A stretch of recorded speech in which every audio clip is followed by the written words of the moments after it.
Mahtaisi olla kyllä aika paljon puolukkaa. Oh. Söisitkö nuo puolukat tosta pois, Jouko? Söisitkö?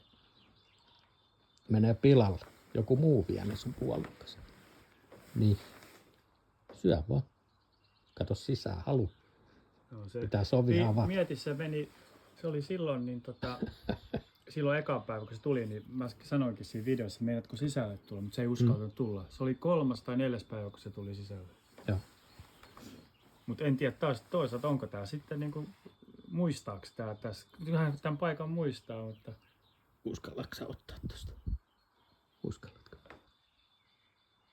Ota vaan. Josefin. Ota vaan. No kyllä sä uskallat. Vähän tekis mieli. Kuuntelee, kato, siellä on... Onks tuo tikka? On tikka ääni. Mä oon paikallisesti hakkaa semmoista lahoa, niin se tekee hirveä ääni. Niin, mutta sitä se kuuntelee. Joo, se on ihan selkeästi. Silloin on tullut jotain ryppyä tuohon kaulaan. Ei sillä tommoista musta viime vuonna ollut. No. Ei uskalla ottaa. Vittu hyttynen tulee.